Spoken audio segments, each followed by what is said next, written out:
So good afternoon, everyone, and welcome to this research conversation on the energy transition metals extraction and the sustainable development goals. My name is Etienne Espagne. I'm a senior economist at the research departments in AFD, and I will have the honor to welcome Hugo and Rémi very soon for this presentation.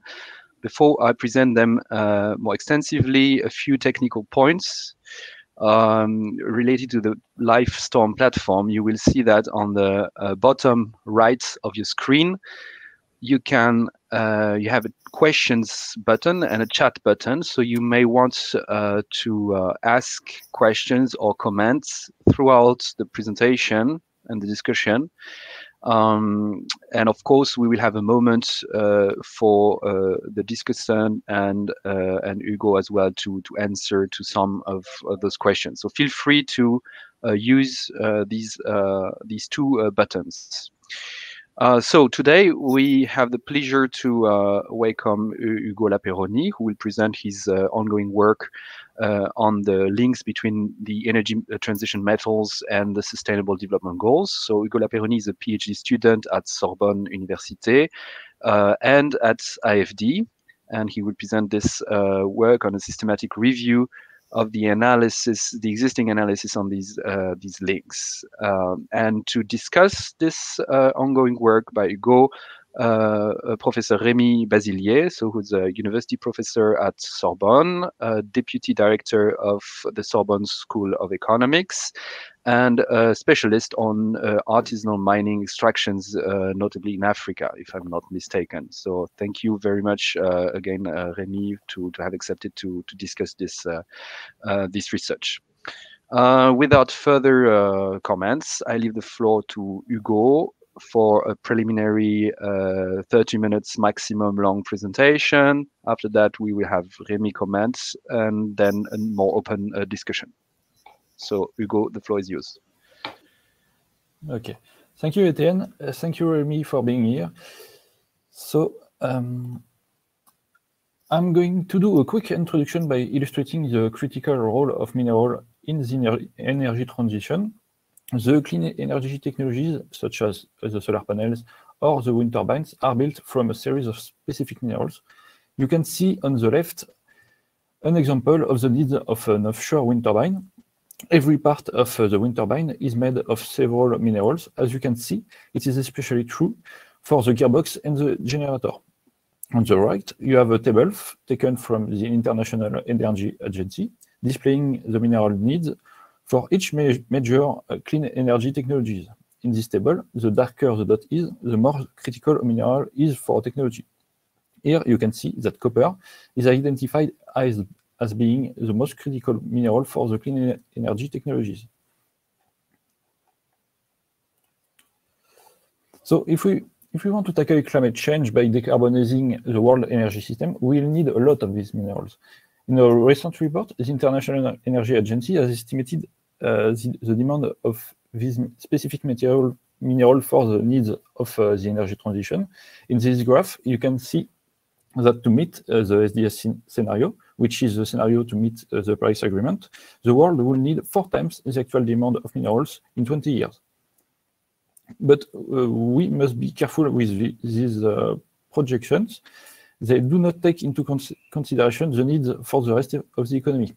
The real expected demand for these minerals could in fact be much bigger than the one presented in this graph.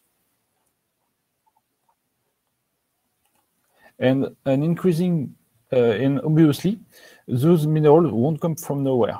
They will have to be mined, and an increasing part of these new mines will be located in the Global South.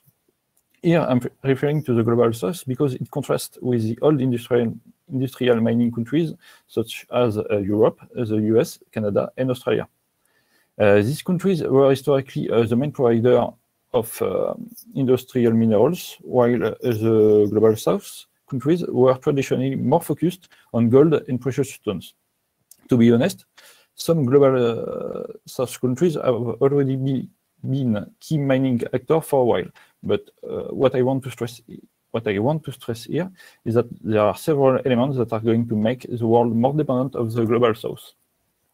Therefore, it will give to the global south an essential role to play in the energy transition. I see mainly three reasons for this shift of mining to the global south. The first is that there is still large untapped reserves in global south countries. Africa, for example, is often mentioned as a mining Eldorado. The social and environmental standards are in general lower than in the global north countries, which make the cost of mining lower. And finally, some critical minerals simply can't be found in large quantities elsewhere. Sorry. This is notably the case for cobalt. Cobalt is a key element of the lithium-ion batteries that are everywhere from our smartphones to the electric vehicles. It is now quite common that most of the cobalt in the world come from the Democratic Republic of the Congo. It is a key activity for thousands of artisanal miners and can be related to many poor development outcomes, such as child labor. In other words, the production of an essential mineral of the energy transition is dependent on a fragile country. This situation with cobalt led some authors, like Benjamin Sovacool, to consider that there was a decarbonation divide between the global south and north. In this vision, the global south will supply with cheap minerals the energy transition of the global north. And I think that the example of cobalt is quite revealing about our increasing reliance on minerals extracted in developing countries. Now I'm going to show you two pictures. On the left, you have a picture of a protest near the Tia Maria copper mine in Peru. Tia Maria is one of the biggest mine projects in the world. It should have been opened 5 years ago, but the local community keep preventing its opening since. On the right, you have another picture of a protest in Belgrade this time. It was taken last week. And again, it is a protest against a giant lithium mine project led by Rio Tinto. These two communities are protesting against two mines that are going to be critical for the energy transition. With the mineral demand of the energy transition, new mine blockages can be expected. So we need to better understand how these mining communities can benefit from the exploitation of the energy transition mineral resources.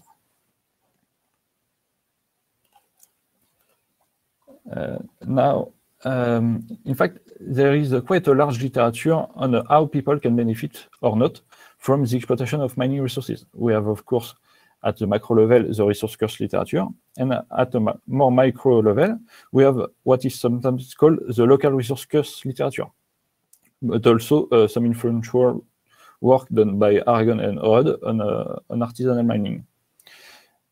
When I wanted to know more about the specific impact related to critical mineral, I faced an issue. I found mostly literature dealing with gold, coal, or precious minerals, such as diamonds.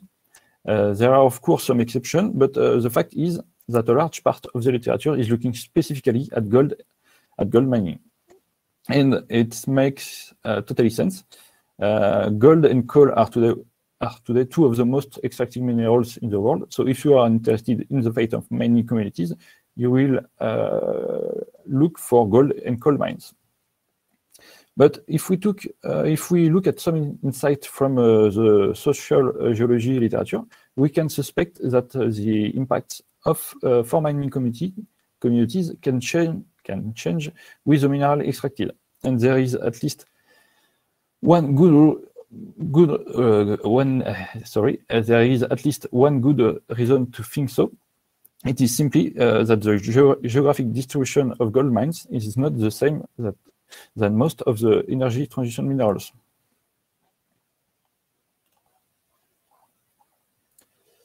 Now I can introduce my two research questions. The first is simply what has been done on the subject, and what can we say about this literature? The second is how, according to the academic literature, mining communities can be impacted by the energy transition. To address these two research questions, I conducted a systematic review of the available literature. I define here a systematic review as a methodology to synthesize existing academic knowledge in a rigorous and transparent manner. Basically, my objective is to anticipate the likely evolution of mining communities with the energy transition from already existing studies. To my knowledge, this is the first attempt of gathering the relevant literature on energy transition mining communities in the global south. In doing so, I also want to contribute to the emerging just energy transition literature.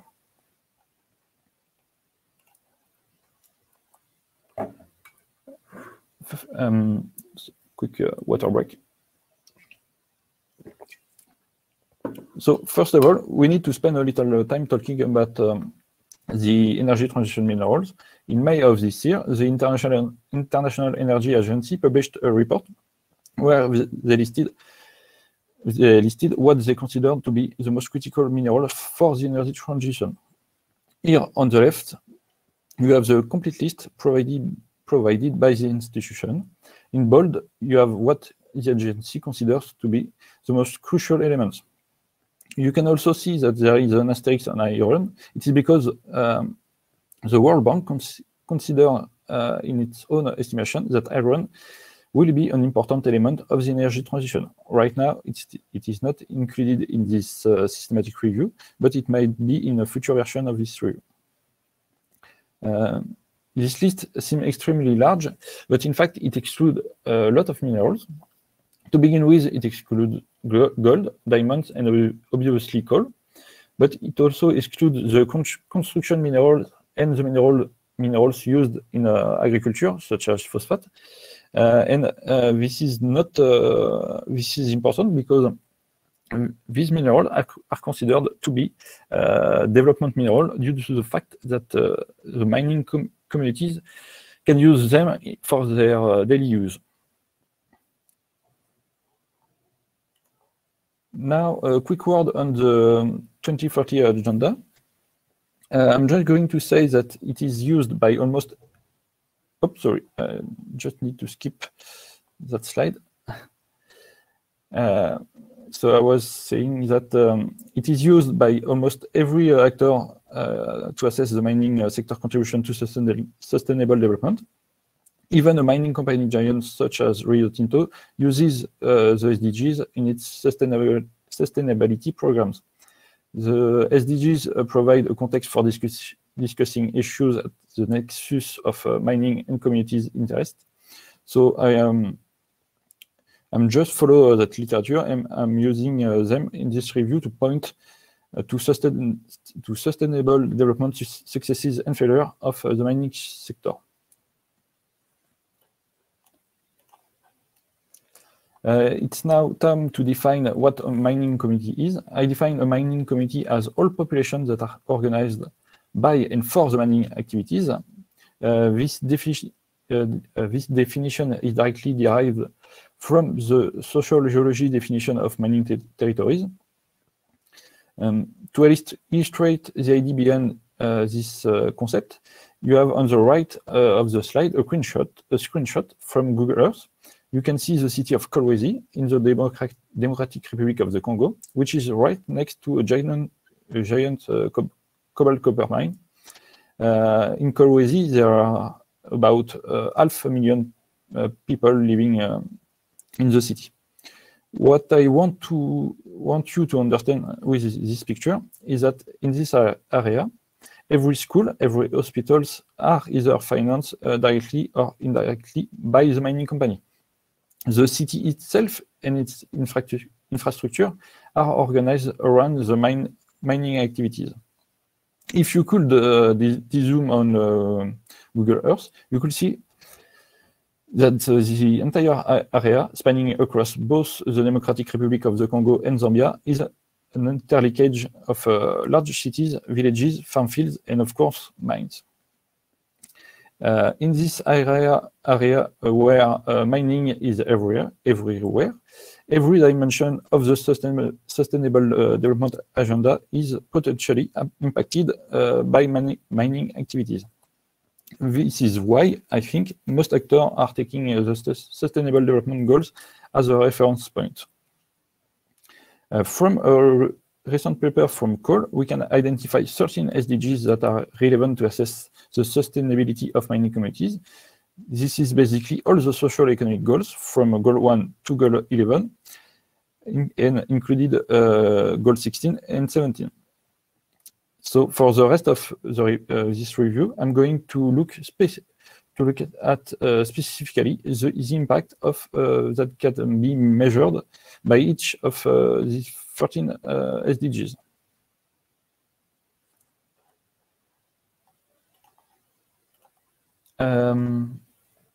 I'm going to talk about the systematic review methodology. I will be brief because we could spend an hour on the topic. Systematic reviews are classically divided between narrative and meta-analysis. One is used to synthesize qualitative evidence, as the other is used to synthesize quantitative evidence. The first step of this systematic review was to scope the literature to see what type of literature we needed to deal with. This topic is spanning across several academic fields, so we have very different types of articles. Choosing one or the other methodology would have excluded a large part of the relevant literature. As a solution, I employed a mixed method review approach. Basically, it allows to analyze qualitative and quantitative evidence in the same analysis. This is especially useful when we want to mix two different academic literature, such as economics and geography.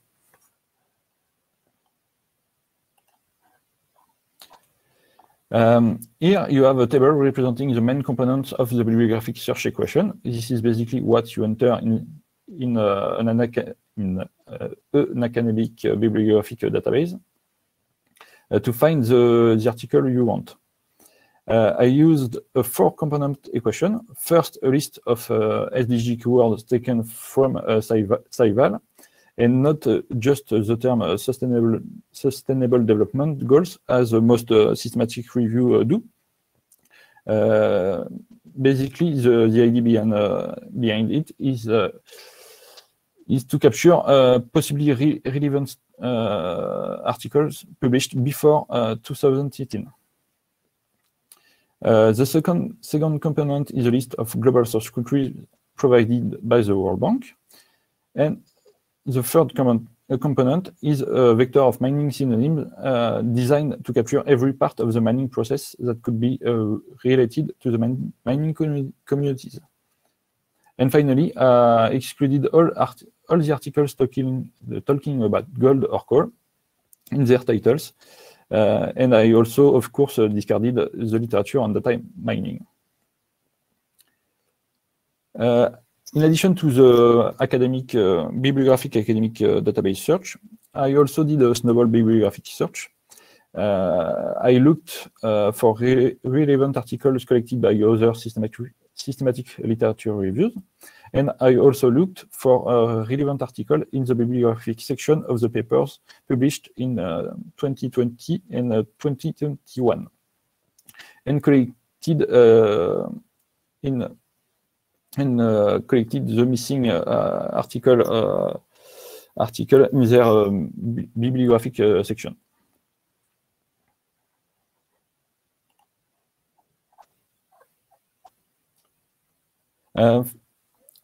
In terms of data extraction and coding strategy, for the main variable of interest of this systematic review, which is the sustainable development impact on mining communities, I followed a mixed method review approach. I indeed chose to code the impact from qualitative and quantitative studies in the same way.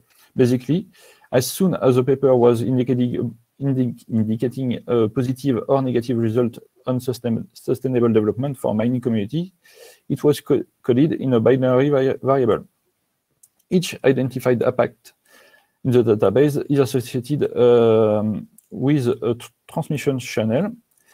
It is based on a conceptual framework developed by Chun and Paul in 2018, in which a mine can impact a mining community through three main channels: a direct channel referring to the mine activities and operation, an environmental channel through which the degradation of the natural environment and the competition over natural resources affect the mining community, and finally an indirect channel through which a mining company or a government can transform part of the financial gains into sustainable development programs. Finally, in this database, I also collected several other study descriptors. I will only mention two the study descriptors.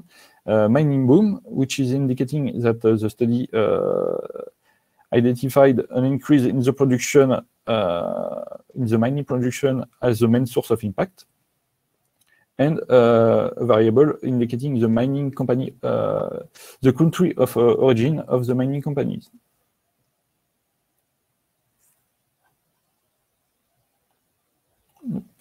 Now we can have a look at the results.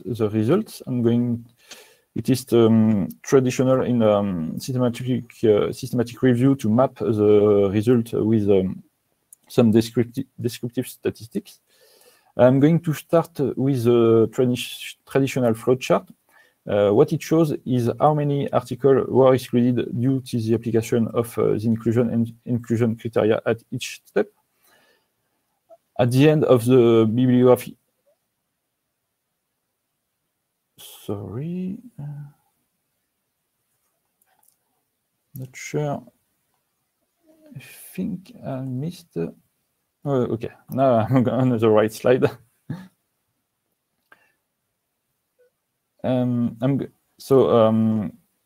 This is the flowchart. What it shows is how many articles were included due to the application of each inclusion and exclusion criteria. At the end of the bibliographic search process, once the duplicates were removed, I had almost 7,000 articles to screen.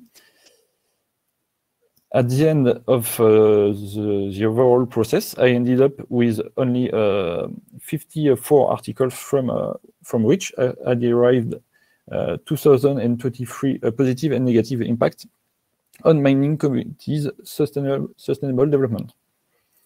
To be honest, I was expecting much more articles, but we can find similar results in previous systematic reviews. For example, a recent systematic review on all the 17 SDGs and all the type of mine in the world find only 300 relevant articles. Now we can have a look on the geographic coverage. We can see that the impacts are extremely concentrated in 3 countries: Zambia, the Democratic Republic of the Congo, and South Africa. We have we can distinguish 2 geographic clusters. One in the South Africa, in the southern part of Africa, and the other in the west of South America, especially in Peru and Chile. There is a little bug in this graph. You should have some impact for China, but I don't know why the color is missing. We can have additional descriptive statistic. On the left, you have the temporal evolution of the literature. You can see that we are on a rising trend. Don't pay too much attention to the year 2021 because the collected articles of this review were collected mostly in April of this year. So this is just the article for the first 4 months of 2021. On the right, you have the number of impacts per SDGs. We can see large differences between the SDGs. SDG 3 on health, 8 and 9 on economic activities are the most studied in this literature. Some, such as the goal 2 on food and agriculture, or gold 7 on energy are clearly underrepresented. Now we can look at the metal coverage. In the table, you can see in red all the metals that are included in the database. As you can see, we have about half the energy transition mineral list of the International Energy Agency. But one energy transition mineral largely dominates the database. It is copper, which has for its own 151 impacts. The main reason is, I think, simply because copper has the highest number of mines in this list. Now we can have a look at small meta-analysis. At this stage, it is more a test than anything else. I don't know if it is the right approach or not. But as the variable of interest is the main variable of interest of this systematic review is a dummy variable, we can try to perform a probit analysis on several study descriptors. On the left, you have the model with the description of the main variables. Y is a dummy variable equal to 1 if the outcome on mining communities is positive. M is a vector of dummy variable designating the metal or related to the impact. C is a vector of 3 dummy variables, each one referring to a transmission channel as identified in the framework by Shun and Paul. And finally, X is a vector of dummy variable designating a key study descriptor. I could have included more study descriptors, but in the database, study descriptors appears to be highly correlated between each other. On the right, you have the probit estimation result. Because I'm not completely sure of the approach, I will limit my analysis to 3 remarks. The main result is that, except for cobalt, there is no mineral that is intrinsically bad for the sustainable development of mining communities. Hugo, you have 5 minutes, let's say 5 minutes maximum left. Okay. And study descriptors do have the expecting sign, but they are not significant. And finally, the indirect channel and the environmental channel of Shun and Paul are both significant, which at this stage of the review, it only means that they are not irrelevant. Okay, now I'm going to be a bit quicker. I'm going to start presenting the qualitative synthesis. To be honest, I don't really know how to present a qualitative synthesis of the literature without being too boring. So I will just show you the final outcomes of this qualitative synthesis. But remember, this is not a depiction of the real world. It is a synthesis of what the empirical literature has to say about the real world.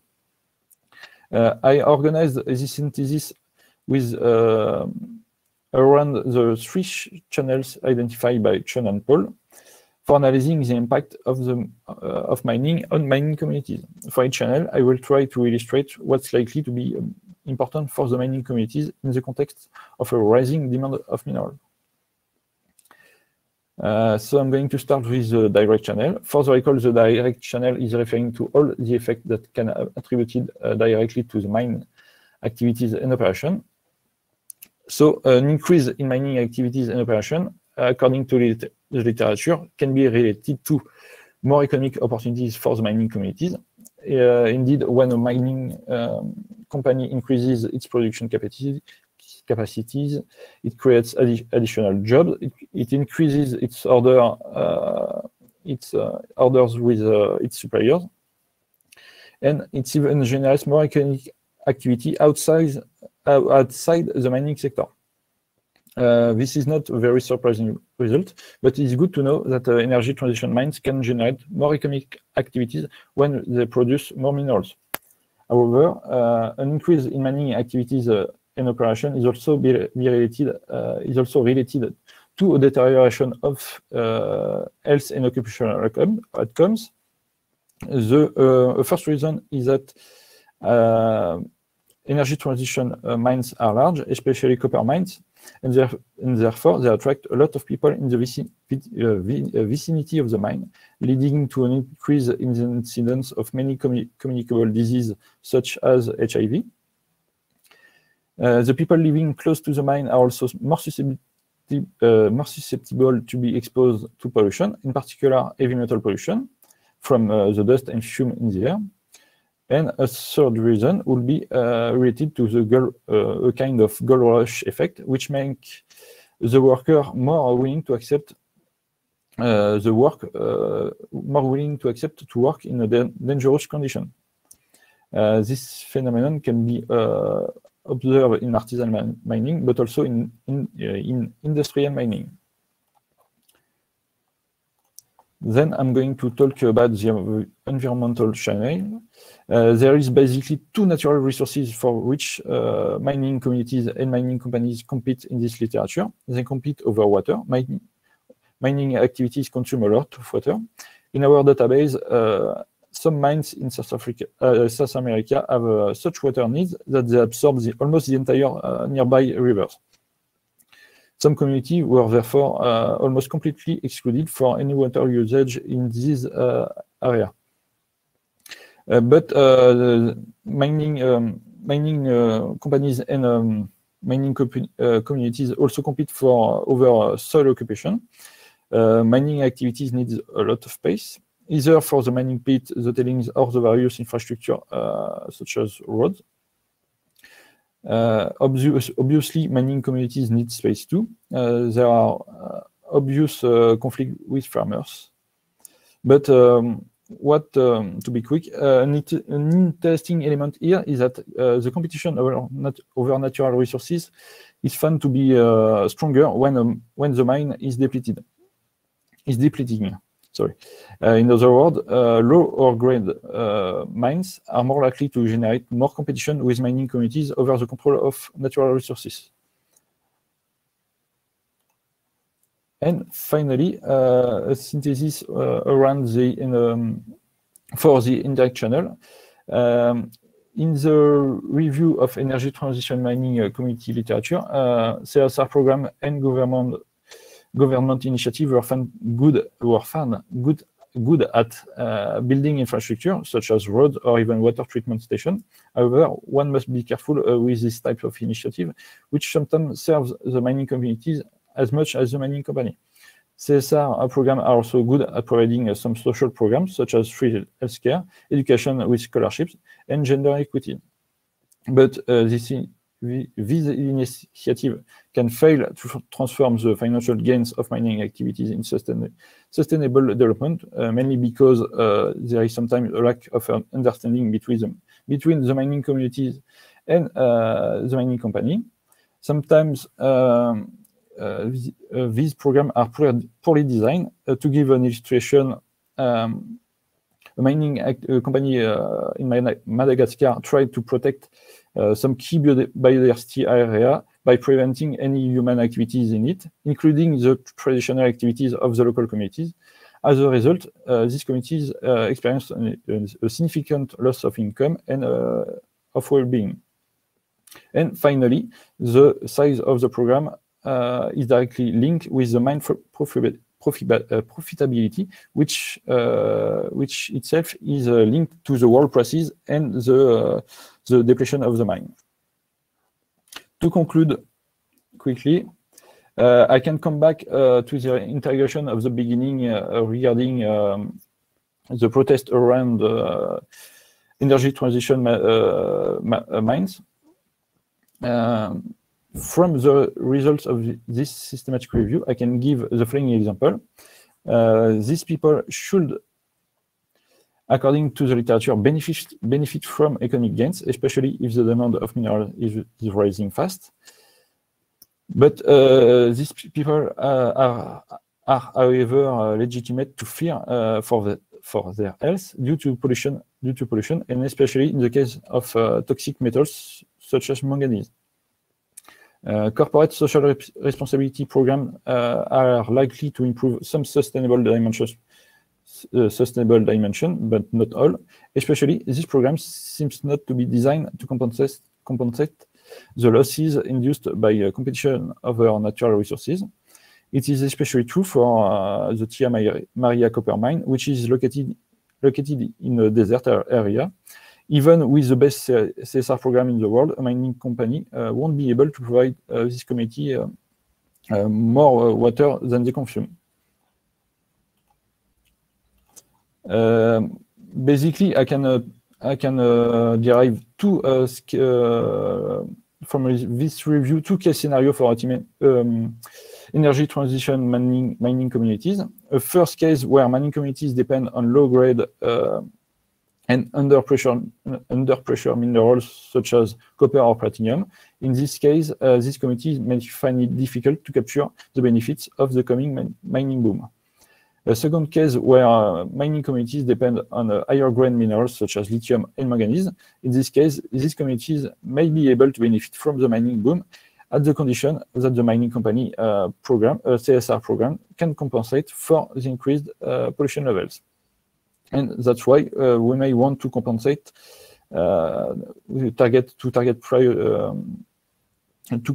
compensate in priority the lower grade mining communities in the context of the energy transition.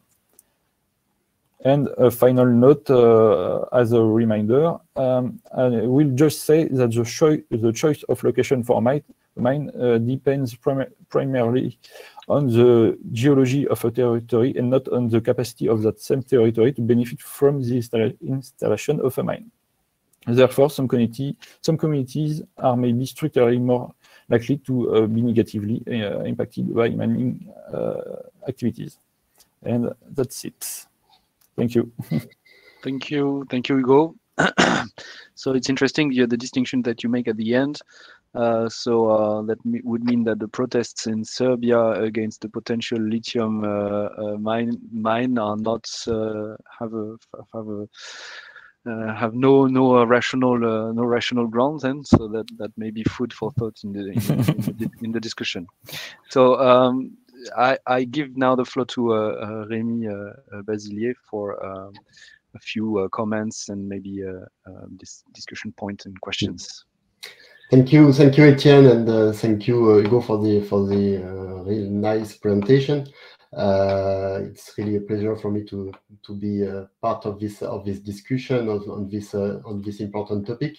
So first, let me say that I found the article very original, and it's a very important research topic for two main things. First, it contributes to this literature on the local effect of mining activities, and at least in economics, the literature so far has focused, as it was said by Hugo, has focused on gold, coal, or other fossil energy. So it's very important to complement this literature on the study of other minerals. And also the second intuition, which I think is great, is about the effect of the energy transition and the effect on the global demand on such mineral extraction. So here, the geography of supply and also the geography of demand deserves much more attention by the community of researchers. So this systematic review, I think it's really important to do.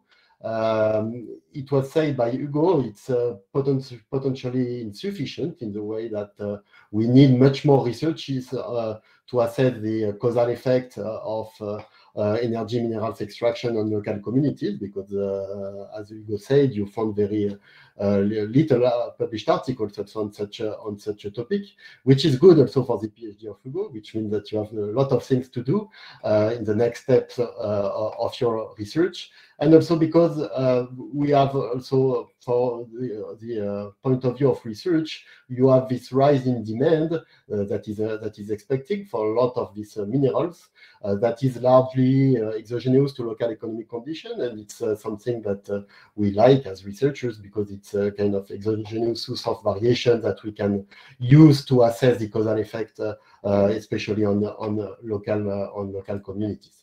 So my first comment relates to the geography of energy transition minerals.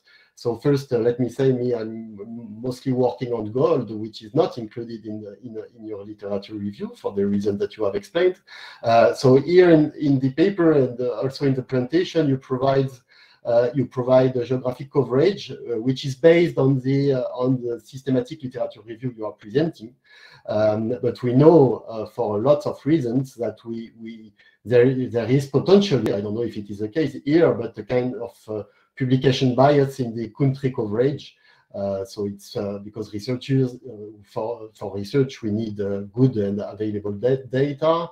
It depends also maybe on the researchers' interest and maybe also to some media bias, etc., etc. So I think it will be great if you can complement this analysis of the geography of energy transition minerals by more maybe descriptive statistics on the production, extractions of minerals in different countries or regions that might overlap the geography of effect that we show in the paper, but it will be interesting if there is a direct link or not between what you have presented here and what is the geography of extraction for the different minerals that you are considering. My second point relates to the conceptual framework that you are proposing. Basically, in the paper you propose, you present the existing conceptual framework, basically with these authors, Edwards, Cust, and some others, that disentangle three main effects of mining activities on local communities. So market effect, fiscal channel through state revenues mainly, and the environmental channel. And here you propose to complement this approach by including more directly the potential effect of corporate social responsibility. And you propose such a framework in which you disentangle this direct channel, indirect channel, which is a mix of corporate social responsibility and government interventions, and the environmental channel.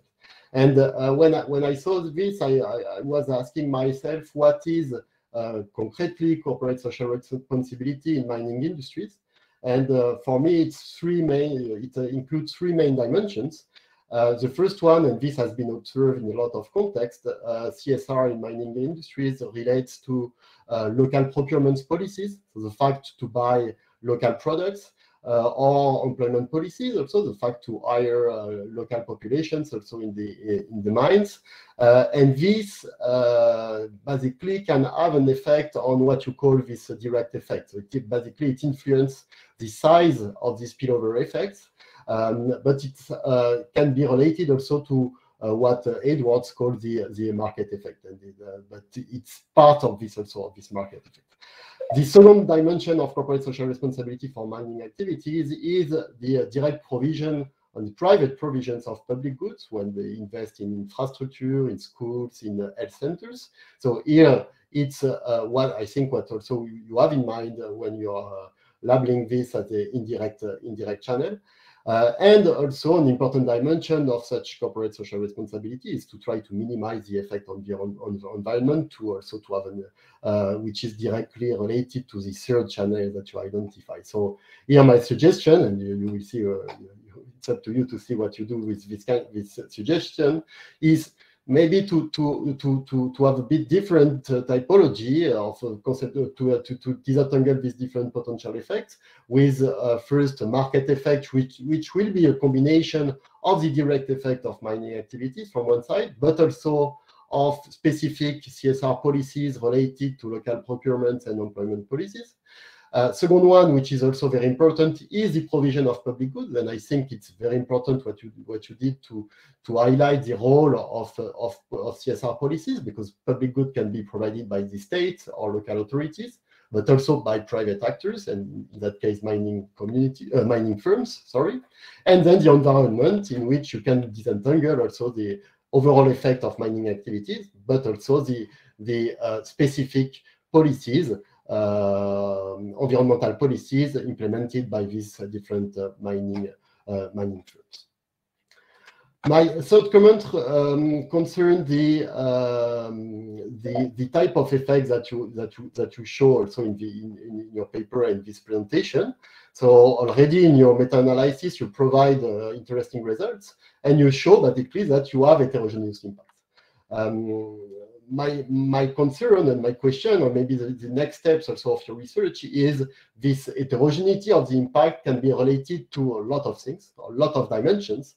And I try to identify, so maybe the list is not exhaustive, but I try to identify different transmission channels. So it can be related to the type of minerals by itself, because the extraction is done differently. So you have different technology, different production function, different capital intensity, which might also affect the size of the spillover effect.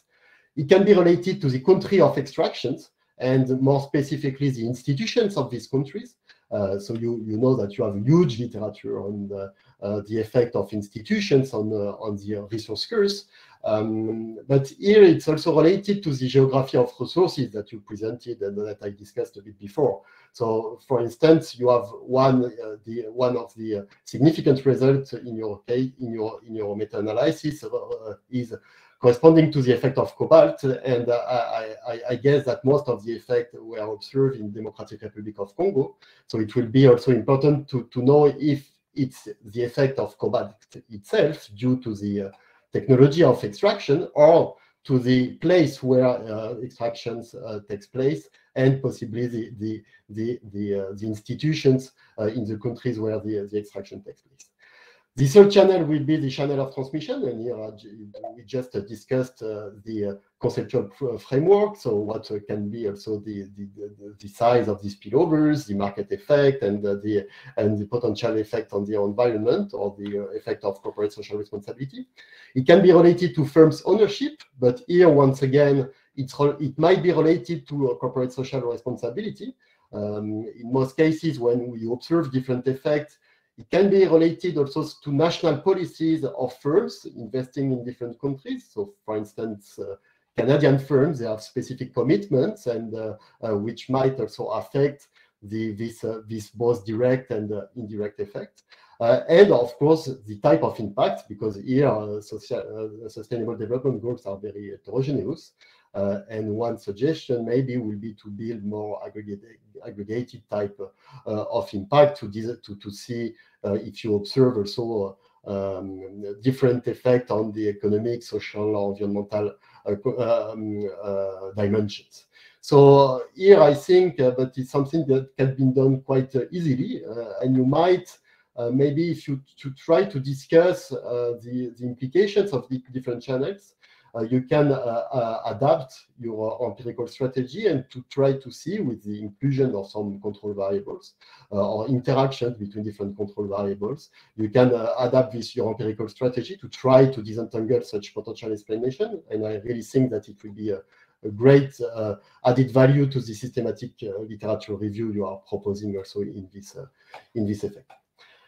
The last point that I wanted to highlight, due to also to the lack of time, and I think the important part will be the discussion afterwards, but it's something that you do not mention so much also in your presentation. We had already previous discussions on that topic with Hugo, and it relates to my own research. So we published with Victoire Girard a paper on the gold boom in Burkina Faso. So I know gold is not included in your analysis, but basically we try to assess the effect of artisanal and industrial mining. And what we find in this specific context of Burkina Faso is we find a strong positive effect of artisanal mining on local consumptions, so the consumption of households located in the mining communities, located close to the mines, but we observe no effect on industrial mining. So the first also open question, and this I do not have a clear answer, is also what is the prevalence of artisanal mining for the different energy transition minerals that you are focusing on, and I think it's very heterogeneous according to the type of minerals.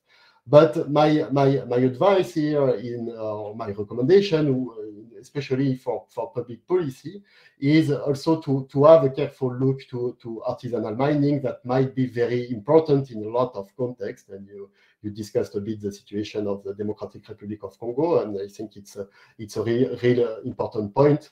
Why? Because just because industrial mining might also have adverse local effects through the displacement or eradication of artisanal mining, and this can be potentially very negative for local populations that need also this new type of activities also for their livelihoods. In various contexts, you discuss a bit this idea of competition for land. You have also a specific issue of competition for land between artisanal and industrial mines. And more and more often in the corporate social responsibility strategies of industrial mining, you have an effort to tackle more directly this issue of artisanal mining, especially when investments take place where artisanal mining was prevalent. So you have some reports also of the World Bank tackling more specifically this issue, but I think that it's something that is also really important in the debate, and I wanted to add as a final point of my own discussion. So thanks a lot to Hugo for this great presentation, and that's it from my side. Thank you very much, Rémi Basilier, for these very detailed comments. I think, Hugo, you probably have a few elements to give already as answers. So if I summarize, there's this issue of channels through which CSR might affect the mining impacts locally. What really matters from your experience of this systematic review in terms of the characterization of the type of mineral, country, firms ownership, etc., and this artisanal industrial dichotomy. So if you have elements on this, and then we would move to questions from the audience. Okay, first of all, thank you a lot, Rémi, for this very useful comments. On the conceptual framework, you are completely right to build a new framework for this review. In fact, I wasn't very sure of me when I took the framework from Chun and Paul. Basically, it wasn't really fitted my what I was looking for. So that's why I updated it with a CSR channel. And I think the way you organize the channels is a very good and promising approach for reorganizing my systematic review. On the meta-analysis topic, you're right. There are plenty of ways to develop the analysis. In fact, I collected during the review a lot of the variable you mentioned, and this is only due to the lack of time. I did not further investigated the meta-analysis part, but this is obviously the following step of this review. And finally, on the prevalence of artisanal mining for the energy transition, I would say it's not very prevalent. I have only 2 examples of mineral mined artisanally. The first one is obviously cobalt, and the second is tin, which is also mined mostly in DRC. So I don't know. I will have to think more of the competition between artisanal and industrial mines, but it can be a good approach to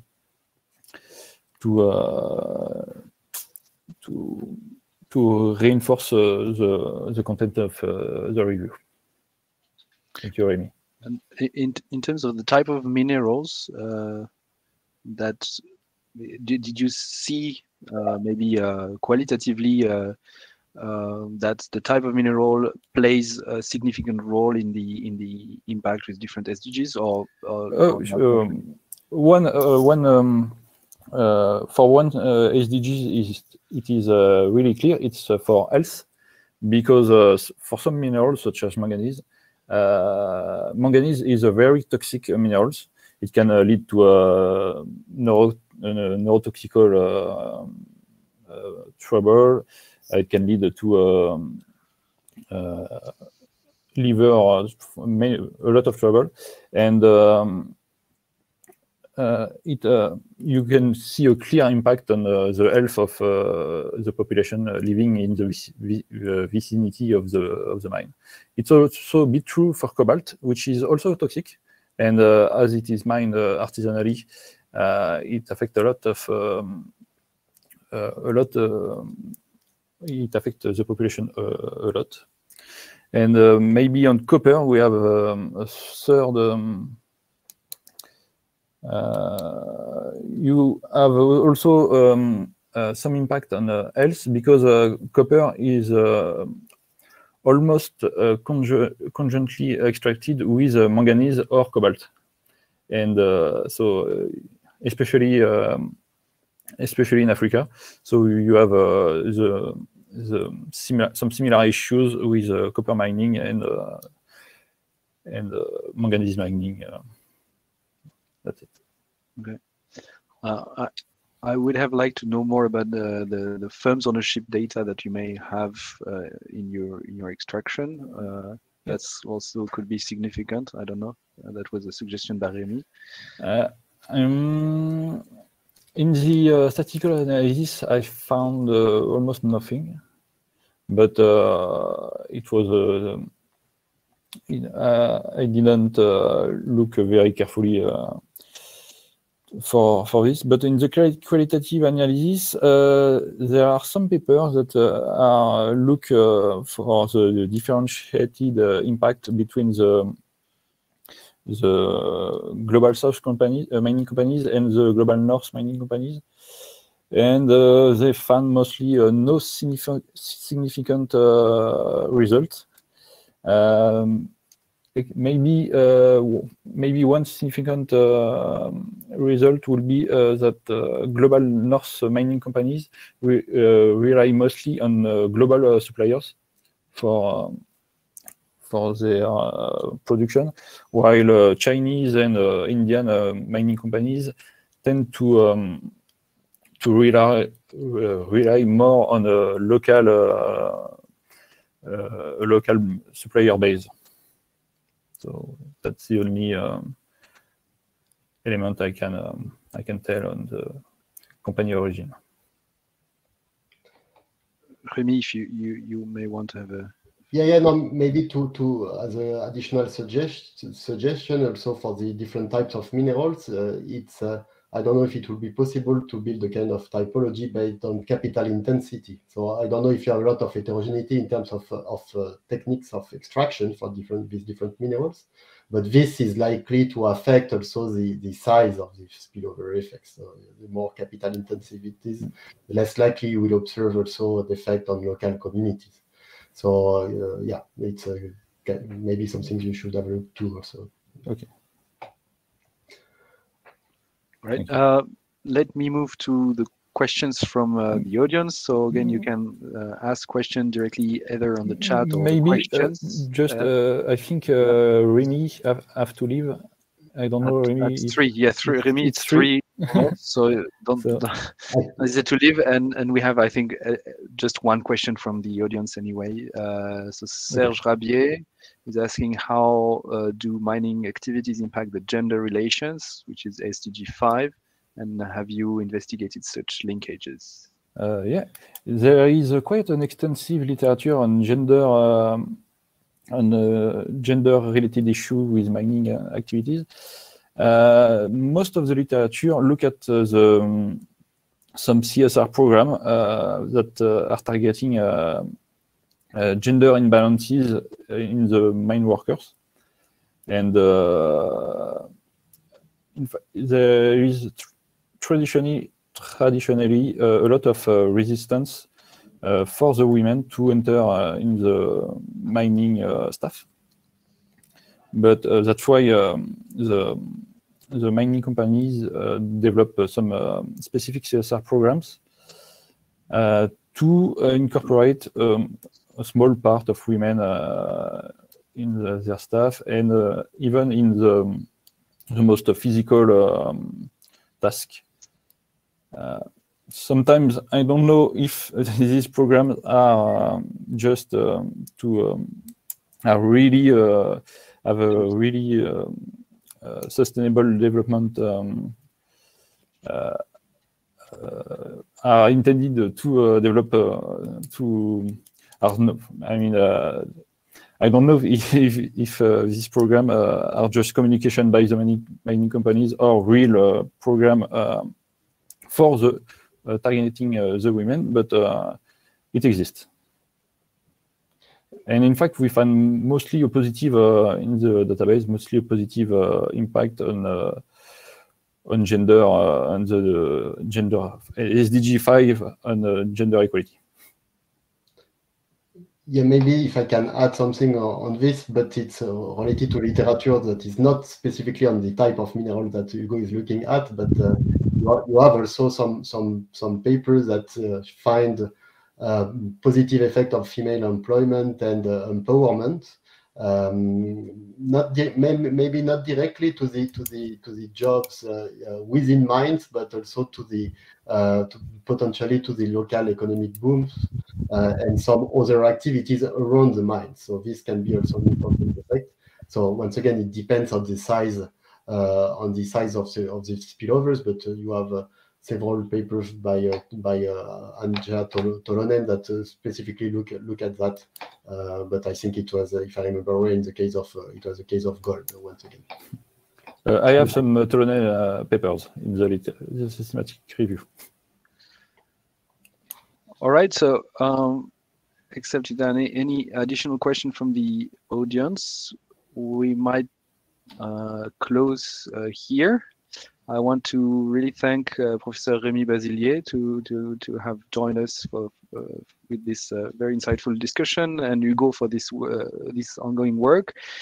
I think the topic is really key and will just grow and grow in the next month and years because, of course, of this energy transition that we are now facing seriously as more seriously than ever. So to be continued, I guess. Thanks again also to the audience, and that's it for this research conversation. Goodbye. Thank you very much. Thank you. Goodbye. Bye. Thank you, Rémi.